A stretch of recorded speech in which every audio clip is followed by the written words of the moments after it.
বুধবারের ডেডলাইন ক্রমশ ঘনিয়ে আসছে, আর তার আগে কড়া হুঁশিয়ারি দিলেন আমেরিকার প্রেসিডেন্ট ডোনাল্ড ট্রাম্প।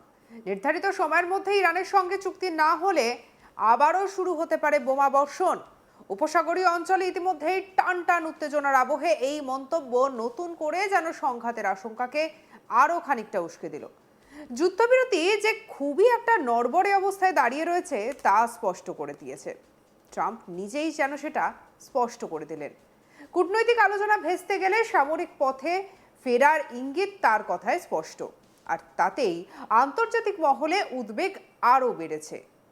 শুক্রবার অ্যারিজোনার ফিনিক্স থেকে ওয়াশিংটনে ফেরার পথে এয়ার ফোর্স ওয়ানে সাংবাদিকদের মুখোমুখি হয়ে ট্রাম্প জানান, ইরানের সঙ্গে চলমান যুদ্ধবিরতি বাড়ানো হবে কি হবে না তা নিয়ে তিনি নিশ্চিত নন। তবে তার কথায়, হয়তো আমি যুদ্ধবিরতি বাড়াবো না, তবে ইরানের বন্দরগুলোর উপরে অবরোধ বজায় থাকবে। অবরোধ থাকবে মানে পরিস্থিতি আরও জটিল হবে, আর দুর্ভাগ্যজনক আমাদের আবার বোমা ফেলতে হতে পারে। প্রেসিডেন্টের এই মন্তব্য থেকে স্পষ্ট যে পরিস্থিতি দ্রুত বদলাতে পারে, আর বুধবারের পরেই নতুন করে সংঘর্ষের সম্ভাবনা আর কিন্তু উড়িয়ে দেওয়া যাচ্ছে না। কি বলেছেন ডোনাল্ড ট্রাম্প, শুনবো। You don't have a deal by Wednesday when the ceasefire ends. Will you extend the ceasefire or will I you don't start know. active Maybe not. attacks again? Maybe I won't extend it. Okay. But the blockade is going to remain. But maybe I won't extend it. Would you begin So you have a again? blockade, and unfortunately we'll have to start dropping bombs again. বর্তমানে America এবং ইরানের মধ্যে সম্পর্ক এক জটিল মোড়ে দাঁড়িয়ে। একদিকে যেমন যুদ্ধবিরতি বজায় রাখার চেষ্টা চলছে, অন্যদিকে তেমনই অবিশ্বাস, কূটনৈতিক অচলাবস্থা এবং সামরিক প্রস্তুতি, সব মিলিয়ে পরিস্থিতি ক্রমশ অস্থিতিশীল হয়ে উঠছে। সাম্প্রতিক সময়ে পাকিস্তানে আমেরিকা এবং ইরানের প্রতিনিধিদের মধ্যে এক দফা পরোক্ষ আলোচনা হলেও তাতে করে কোনো উল্লেখযোগ্য অগ্রগতি হয়নি, আর এই ব্যর্থ বৈঠকই বর্তমানে উত্তেজনার অন্যতম কারণ বলেই মনে করা হচ্ছে। পর্দার আড়ালে নানা ধরনের যোগাযোগ এবং আলোচনার মাধ্যমে উত্তেজনা কমানোর চেষ্টা করা হলেও বাস্তবে দুই দেশের অবস্থান এখনো অনেক দূরে।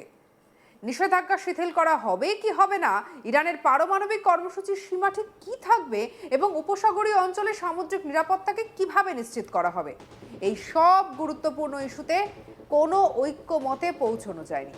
ফলে কূটনৈতিক সমাধানের পথ ক্রমশ কঠিন হয়ে উঠছে।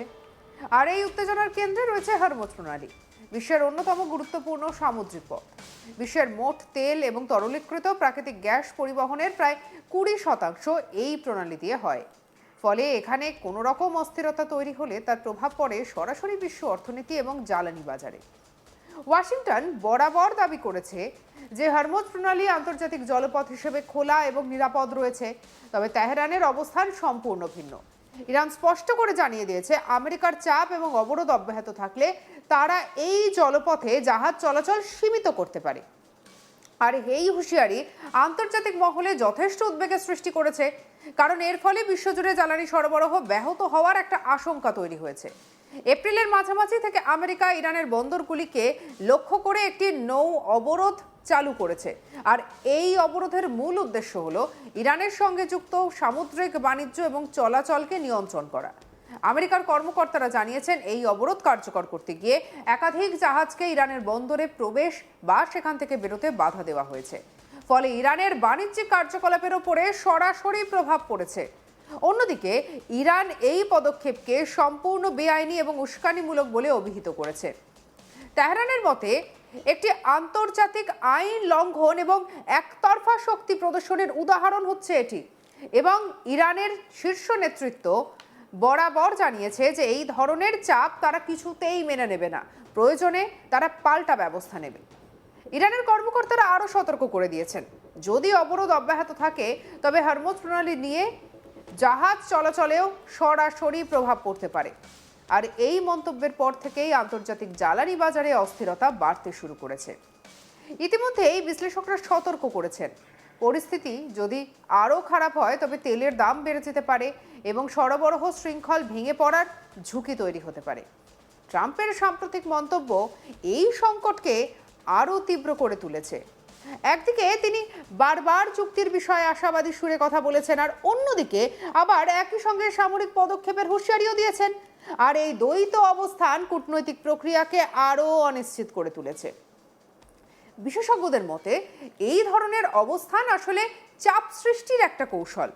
আমেরিকা চাইছে ইরান দ্রুত একটি চুক্তিতে সম্মত হোক, যেখানে পারমাণবিক কর্মসূচি সীমিত করা এবং আঞ্চলিক নিরাপত্তাকে নিশ্চিত করার মতো বিষয়গুলিকে অন্তর্ভুক্ত করা হবে।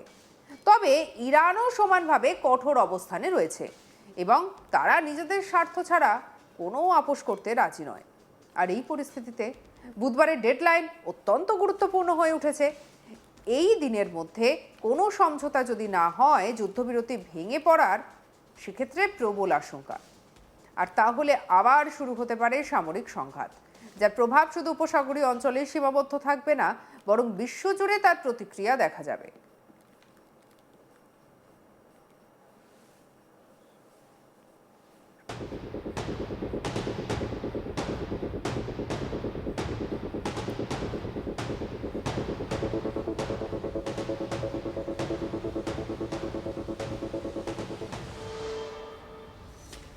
বিশ্ব জ্বালানি বাজারে ইতিমধ্যেই এই অনিশ্চয়তার প্রভাব অনুভব করতে শুরু করেছে। বিনিয়োগকারীরা সতর্ক অবস্থান নিয়েছেন এবং তেলের দামে ওঠানামা লক্ষ্য করা যাচ্ছে। বিশ্লেষকদের মতে দীর্ঘস্থায়ী অচলাবস্থা তৈরি হলে সরবরাহ কমে যেতে পারে এবং বাজারে অস্থিরতা আরও বাড়তে পারে। এর পাশাপাশি আন্তর্জাতিক বাণিজ্য এবং সামুদ্রিক পরিবহনেও এর প্রভাব পড়তে পারে। হরমুজ প্রণালী দিয়ে যে বিপুল পরিমাণে পণ্য পরিবহন হয় তা ব্যাহত হলে বিশ্ব অর্থনীতিতে বড় ধাক্কা লাগতে পারে। ফলে এই অঞ্চলের স্থিতিশীলতা শুধু স্থানীয় নয়, বৈশ্বিক স্তরেও অত্যন্ত গুরুত্বপূর্ণ। বর্তমান পরিস্থিতিতে কূটনৈতিক সমাধানের সম্ভাবনা একেবারেই উড়িয়ে দেওয়া যাচ্ছে না। উভয় দেশই প্রকাশ্যে আলোচনা চালিয়ে যাওয়ার ইচ্ছা প্রকাশ করেছে, তবে বাস্তবে সেই আলোচনা কতটা ফলপ্রসূ হবে তা নিয়ে একটা সংশয় রয়েছে। বিশেষজ্ঞরা মনে করছেন শেষ মুহূর্ত পর্যন্ত দর কষাকষি চলতে পারে। অনেক সময় বড় চুক্তিগুলির ডেডলাইনের ঠিক আগে সম্পন্ন হয়, আর এই ক্ষেত্রে উত্তেজনার মাত্রা এতটাই বেশি যে সামান্য ভুল পদক্ষেপও বড় সংঘাতের রূপ নিতে পারে। ট্রাম্পের বক্তব্যে যে কঠোর সুর শোনা যাচ্ছে তা ইঙ্গিত দিচ্ছে যে আমেরিকা প্রয়োজনের সামরিক পথে হাঁটতে প্রস্তুত।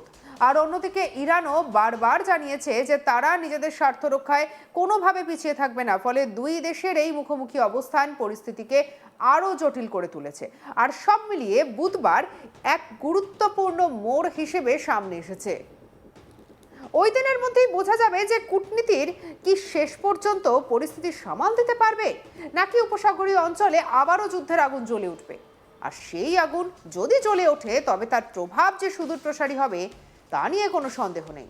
সঙ্গে রাখুন আজ তাক বাংলাকে। আপনার মতামত জানান কমেন্ট সেকশনে, সাবস্ক্রাইব করতে ভুলবেন না।